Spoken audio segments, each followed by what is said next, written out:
1400 سال پہلے عرب کی تپتی زمین پر ایک ایسا مہینہ آتا تھا جس کا انتظار زمین بھی کرتی تھی اور آسمان بھی۔ وہ مہینہ تھا رمضان المبارک۔ اور جب رمضان آتا تو سب سے زیادہ بدلنے والی ہستی ہوتی وہ جنہیں دنیا محمد صلی اللہ علیہ وآلہ وسلم کے نام سے جانتی ہے۔ صحیح بخاری کی حدیث میں آتا ہے کہ رمضان کی ہر رات جبرائیل علیہ السلام آتے اور رسول اللہ صلی اللہ علیہ وآلہ وسلم کے ساتھ قرآن مجید کا دور کرتے۔ رات کا وقت ہوتا، مدینے کی خاموش فضائیں ہوتی اور ایک گھر میں دو نورانی ہستیاں موجود ہوتی، ایک اللہ کے آخری نبی صلی اللہ علیہ وآلہ وسلم اور ایک آسمانوں کا فرشتہ، اور اس گھر میں قرآن کی آیات گونج رہی ہوتی۔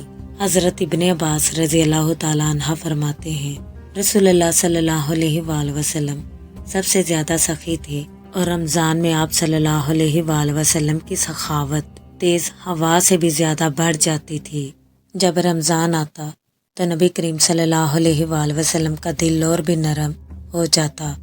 کوئی سوالی آتا خالی ہاتھ واپس نہ لوٹتا، کوئی بھوکا ہوتا تو آپ صلی اللہ علیہ وآلہ وسلم خود افطار میں کمی کر لیتے۔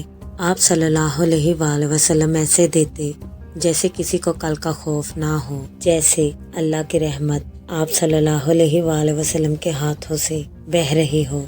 رمضان ہی کی ایک رات تھی جسے دنیا لیلۃ القدر کے نام سے جانتی ہے۔ اسی مہینے میں قرآن نازل ہوا، اسی مہینے میں تقدیریں لکھی جاتی ہیں اور اسی مہینے میں نبی صلی اللہ علیہ وآلہ وسلم راتوں کو اتنا قیام کرتے کہ پاؤں مبارک سوج جاتے۔ ایک دن حضرت عائشہ رضی اللہ تعالیٰ عنہ عرض کرنے لگی، یا رسول اللہ صلی اللہ علیہ وآلہ وسلم، آپ اتنی عبادت کیوں کرتے ہیں جبکہ اللہ نے آپ کے اگلے پچھلے گناہ معاف فرما دیے ہیں؟ تو آپ صلی اللہ علیہ وآلہ وسلم فرمانے لگے، کیا میں شکر گزار بندہ نہ بنوں؟ یہ ہے رمضان، شکر کا مہینہ، عشق کا مہینہ اور قرب الہی کا مہینہ۔ 8 ہجری کا رمضان جب مکہ بغیر خون ریزی کے فتح ہوا، وہ شہر جس نے آپ صلی اللہ علیہ وآلہ وسلم کو نکالا تھا، آج آپ صلی اللہ علیہ وآلہ وسلم کے سامنے جھکا ہوا تھا، لیکن انتقام نہیں ہوا، عام معافی کا اعلان ہوا۔ یہ تھی رمضان کی تربیت، صبر، رحمت اور معافی۔ آخری رمضان میں نبی کریم صلی اللہ علیہ وآلہ وسلم نے قرآن کا دور 2 مرتبہ کیا۔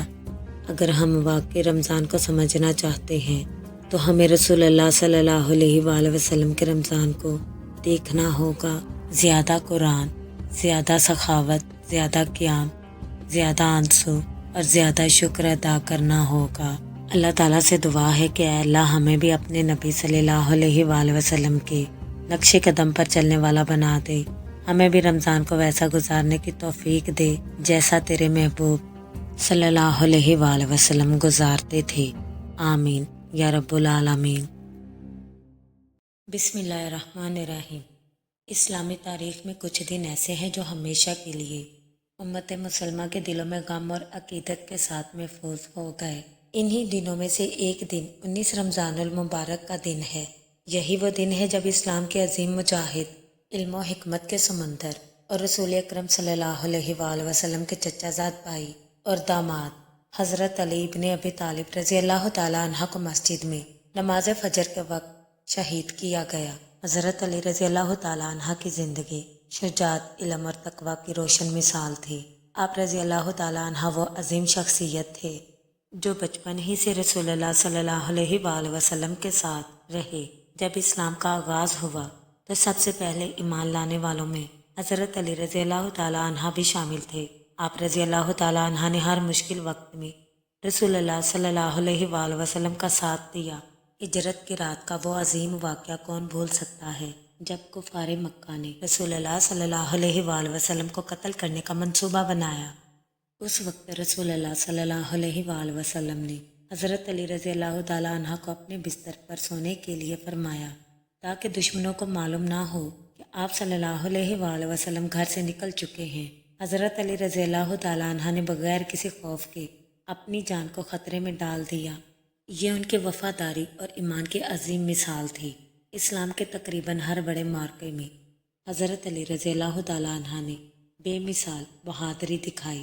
بدر، احد، خندق اور خیبر جیسے معرکوں میں آپ رضی اللہ تعالیٰ عنہ کی تلوار اسلام کے دشمنوں پر بجلی بن کر گری۔ خاص طور پر خیبر کے قلعے کی فتح میں حضرت علی رضی اللہ تعالیٰ عنہ کی شجاعت ہمیشہ یاد رکھی جائے گی۔ لیکن وقت گزرتا گیا اور اسلام کی سرزمین پر مختلف فتنے بھی پیدا ہوئے۔ انہی فتنوں میں سے ایک فتنہ خوارج کا تھا۔ یہ لوگ بظاہر عبادت گزار تھے، لیکن ان کے عقائد گمراہ کن تھے اور وہ مسلمانوں کے خلاف بغاوت پر اتر آئے۔ انہی میں سے ایک بدبخت شخص تھا جس کا نام عبد الرحمن ابن ملجم تھا۔ اس نے حضرت علی رضی اللہ تعالیٰ عنہ کو شہید کرنے کا منصوبہ بنایا۔ اس نے اپنی تلوار کو زہر میں بجھایا اور موقع کی تلاش میں رہنے لگا۔ 19 رمضان المبارک کی صبح تھی۔ کوفہ کی فضا میں خاموشی تھی۔ لوگ سحری کے بعد عبادت میں مشغول تھے۔ حضرت علی رضی اللہ تعالیٰ عنہ اپنے گھر سے نکلے تاکہ مسجد جا کر نماز فجر ادا کریں۔ راستے میں آپ رضی اللہ تعالیٰ عنہ کی زبان پر اللہ کا ذکر جاری تھا۔ جب آپ رضی اللہ تعالیٰ عنہ مسجد کوفہ پہنچے تو لوگوں کو نماز کے لیے جگانا شروع کیا۔